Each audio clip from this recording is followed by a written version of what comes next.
Bismillahirrahmanirrahim. Ini masih dalam pembahasan pasal fi ta'zimil ilmi wa ahlihi. Masih dalam pembahasan pasal mengagungkan ilmu dan mengagungkan ahli ilmu. Dalam kitab ta'lim ini dijelaskan bagaimana akhlak, tata krama, adab kita ketika menuntut ilmu. Ini diantaranya bagaimana kita harus mengagungkan ilmu dan mengagungkan ahli-ahli ilmu, para ulama, para guru-guru berarti. Karena adab, akhlak, etika itu fauqal ilmi, adanya di atas ilmu ya.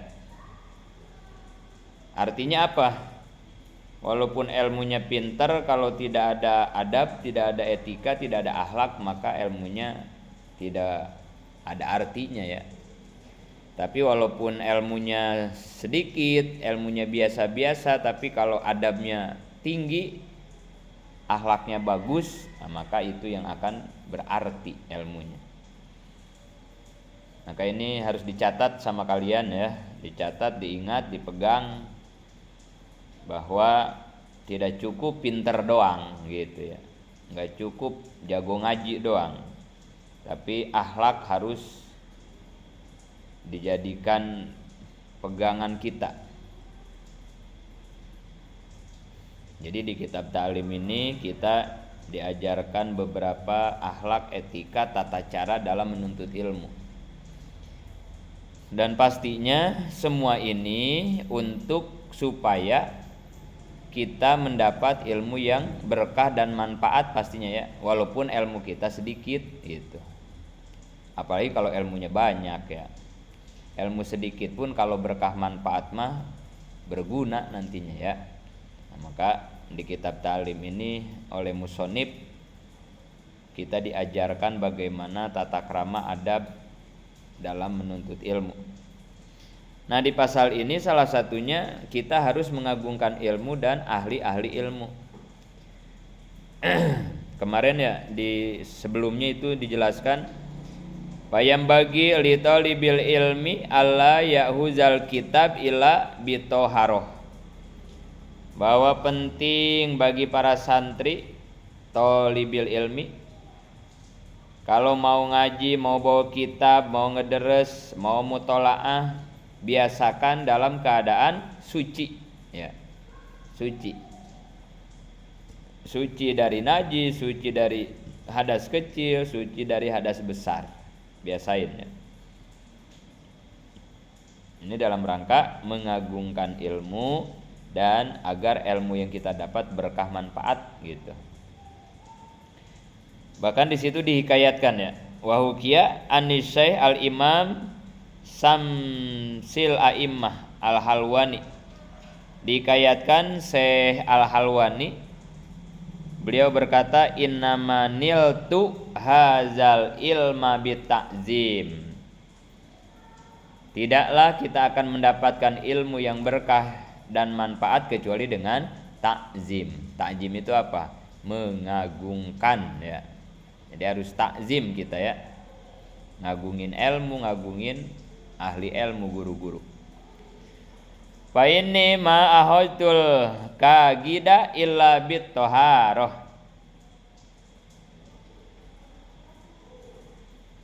Bahkan kata Syekh Al-Halwani ya, ini salah satu bentuk beliau sangat mengagungkan ilmu. Ma akhadtul kagida, aku nggak pernah ngebuka kitab gitu ya, ngebuka kitab gitu, mutolaah atau apa aja, ngapalin, megang kitab, ila bitoharoh, kecuali aku pasti dalam keadaan suci ya. Ini ulama-ulama besar kita ya sudah memberikan contoh untuk kita kalau kita pengen dapat ilmu yang berkah, yang manfaat. Kemudian wa inna al imam Samsalaima as-Sarhosi kana mabtunan. Kemudian ada hikayat lagi. Kalau hikayat itu berarti cerita asli dari para ulama, bukan dongeng gitu ya, bukan dongeng boleh ngarang, bukan. Ini adalah cerita asli, pengalaman asli guru-guru kita, ulama-ulama kita dulu gitu. Jadi dibagikan nih di sini gitu di kitab taklim supaya kita bisa nyontok ngikutin. Nah, di sini ada lagi hikayat Syekh As-Sarhosi. Suatu ketika Syekh As-Sarhosi ini mabtunan, sedang sakit perut, mabtunan ya, lagi sakit perut. Wa kana yukarriru fil lailah, ya namanya lagi sakit perut ya, bolak-balik ke toilet kan gitu ya, lagi mencret mungkin gitu ya, jadi BAB terus lah, sakit perut namanya, bolak-balik ke toilet. Wa yukarriru fil lailah, malam-malam juga kalau udah sakit perut mah ya nggak bisa tidur kita ya, jamban lagi toilet lagi, malam juga nggak bisa tidur. Fatawa doa pitil kalaila sab'a asyara marroh. Bayangin, walaupun dalam keadaan sakit ya, apalagi kalau nggak sakit kan gitu ya, saking pengen mengagungkan ilmu, nggak berani megang kitab, ngapalin kalau tidak dalam keadaan suci. Syekh Sarhosi ini walaupun dalam keadaan sakit perut, bolak-balik, berarti kan kalau ke toilet kan batal berarti ya, batal lagi, tapi walaupun begitu terus aja tetap wudu lagi, sampai pada malam itu katanya sab'a asrota marotan, sampai 17 kali wudu semalaman berarti ya, 17 kali wudu ya, karena tadi lagi sakit perut kan ya, kejamban batal, wudu lagi, sampai 17 kali dijaga kesuciannya. Nah, kalau malam ngapalin, ngederes, mungkin lagi menghafal, misalnya menghafal bersama kan gitu, sakit perut ke toilet, wudu lagi, terus ngapalin lagi, sakit lagi kan begitu. Bayangin dalam keadaan sakit aja tetap akhlak ini dijaga gitu, apalagi kalau kamu dalam keadaan sehat gitu ya. Ini keterlaluan ya kalau lagi dalam keadaan sehat sampai kagak wudu mah kan gitu ya. Nah, ini sekali lagi ya, ini kita lakukan agar kita mendapat ilmu yang berkah dan manfaat gitu. Hal-hal kayak begini, contoh-contoh ini kita ikuti gitu ya. Bahkan kita makan sadar ya, otak kita nggak pinter-pinter banget kan gitu ya, jadi pengen jadi orang pinter kayaknya kita mah jauh, nggak apa-apa lah, emang kita mah bodoh, ngaji juga nggak ngerti, ngapal juga susah masuk, udah masuk juga gampang lupa, ditambah emang males kan gitu ya. Tapi nggak apa-apa kalau kita punya etika ketika kita ngaji mah, mudah-mudahan walaupun ilmunya sedikit, ilmu itu jadi ilmu yang berkah manfaat. Nah gitu ya, kita mah apalagi kan gitu ya. Nah, maka ini kejaran kita nih, jangan sampai nggak ada yang nggak bisa kita kejar gitu ya. Udah mah nggak pinter, udah mah males, udah mah nggak mau ngaji, terus akhlak juga nggak ada, nanti kita jadi nggak dapet apa-apa kalau begitu mah ya. Nauzubillah ya. Nah, kemudian di sini dilanjutkan, kenapa para ulama kita seperti itu? Li'annal ilma nurun, karena ilmu itu kan cahaya kan ya. Al ilmu nurun, ilmu itu adalah cahaya. Wal wudu nurun, wudu juga adalah cahaya ya. Dan nanti ya di akhirat itu kan Kangjeng Nabi nandain umat-umatnya kan min asaril wudu kan begitu ya, gurron muhajjalin kan gitu di hadis tuh. Nanti ini Kangjeng Nabi nyari umatnya, nyari kita ya, nyari umatnya nih nanti di akhirat ya, ketika kita kumpul di alam mahsyar, semua manusia dikumpulkan di situ kan, setiap nabi nyari umatnya tuh. Nah kata Nabi, aku mencari umatku itu tandanya dengan satu, kata Nabi, min asaril wudu gurron muhajjalin, aku cari orang-orang yang mempunyai cahaya yang luar biasa lagi, bercahaya gitu ya. Kenapa dia bercahaya? Min asaril wudu, karena cahaya itu dikeluarkan dari bekas wudu di dunia gitu. Jadi orang yang sering wudu, apalagi kalau dawam wudu ya, batal wudu lagi, wah itu nanti cahayanya di akhirat wah terang banget gitu ya. Dan kalau cahaya kita terang, Berarti Nabi bakal gampang ya ngelihat kita kan, oh itu umatku, oh cahayanya tuh. Dan itu kan di sekian miliar manusia kan begitu ya. Jadi gampang nandainnya, oh itu umatku, dipanggil kan. Kelihatannya dari mana? Dari cahaya bekas air wudu gitu. Jadi wudu itu cahaya, ilmu cahaya, wudu cahaya. Maka cahaya ketemu cahaya, berarti kan begitu ya. Paya jedadu nurul ilmi, maka cahaya itu akan semakin bertambah gitu. Dia orang yang ngaji, orang yang belajar, orang yang menuntut ilmu, kalau dia mendawamkan wudu, menjaga kesucian, maka akan lebih mudah menuntut ilmunya gitu ya. Terus wa minat ta'zimi al wajibi, kemudian lagi nih hal-hal yang harus kita perhatikan para santri ketika ngaji. Dalam rangka apa ini? Dalam rangka takzim ya, dalam rangka mengagungkan ilmu dan mengagungkan guru. Apa yang harus kita lakukan? Allah yamuddar rijla ilal kitab. Jangan suka menjulurkan kaki ke kitab. Nah, ini ya, awas nih, jangan sembarangan nih. Kitab sederajat sama kaki ya, awas ya, naudzubillah. Gak bakal berkah, gak bakal manfaat ilmu kita kalau begitu ya.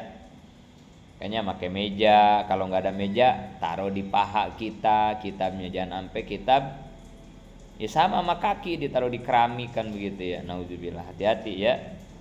Ini akhlak nih. Kalau ini nggak dijaga ya jangan harap ilmu kita berkah ya.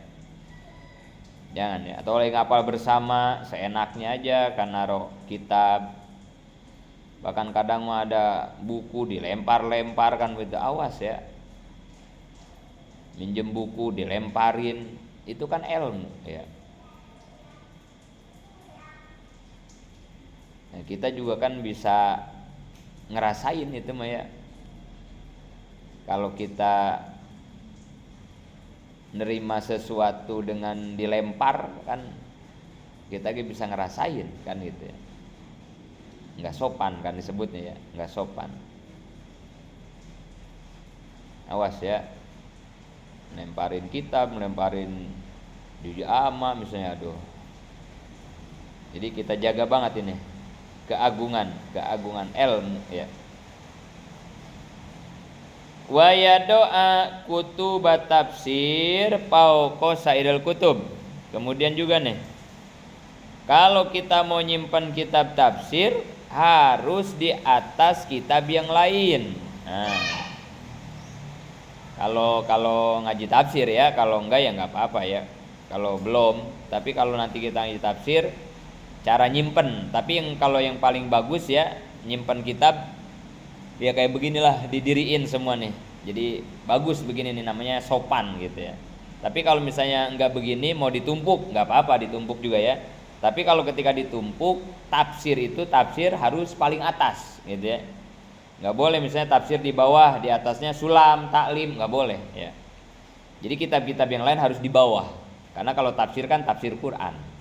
Kan paling mulia berarti kan gitu ya. Jadi apalagi kamu naruh kitab di atasnya buku, nggak boleh itu. Apalagi piring kotor, udah itu. Naruh kitab di rak ya Allah, naruh juz amma di rak sendal, aduh, nggak bakal berkah udah itu mah, nggak bakalan ya. Nauzubillah ya. Ini sama kitab aja ada aturannya ya, tafsir harus paling atas, baru kitab yang lain. Apalagi dengan benda-benda yang lain, nggak bisa itu. Atau di lemari kamu misalnya tiga hambal misalnya kan, 3 tingkat. Jangan sampai di atas baju misalnya gitu ya, atau nanti yang tengahnya alat mandi, bedak, atau di bawah misalnya naruh kitab. Waduh, kualat kamu ya. Jadi kitab harus paling atas gitu, paling atas, baru di bawah benda-benda yang lain gitu. Itu juga ada aturannya ya, ada akhlaknya naruh kitab itu juga ya. Wala yadoa alal kitab syai'an ahor, dan jangan pernah nyimpan sesuatu di atas kitab. Nah ini apa aja nggak boleh di atas kitab ya. Buku apa aja nggak boleh. Kitab harus paling tinggi ya. Dan di sini ada hikayat lagi. Wa kana ustazuna Burhanuddin Yuhki. Syekh Burhanuddin ngasih hikayat siapa? Hikayat ansaihin, gurunya. Jadi di sini berarti Syekh Burhanuddin mau cerita gitu tentang gurunya. Gurunya dari siapa ini? Dari guru-gurunya lagi gitu. Ceritanya gimana? Hikayatnya gimana? Dulu ada seorang ahli fikih, pakihan ya. Jadi dulu ini ulama besar, ini mah ahli fikih ya, ulama besar. Dia wado al-mihbaroh alal kitab, naromangsi di atas kitab. Ini ulama gede padahal mah ya. Naromangsi di atas kitab. Mangsi kalau dulu makan kalau kita sekarang pulpen lah gitu ya. Pulpen tuh, pulpen kita ya. Ditaruh di atas kitab di sini. Naruh pulpen di atas kitab. Padahal kalau kita kan pulpen kan buat nulis juga kan gitu ya. Tapi ini sampai dijelasin gitu ya. Dalam rangka mengagungkan ilmu ya. Gimana tuh? Ketika dia naruh mangsi di atas kitab sama gurunya nih dikatakan pakai bahasa Persia, Barnayabi. Nah itu ya, bahasa Persianya.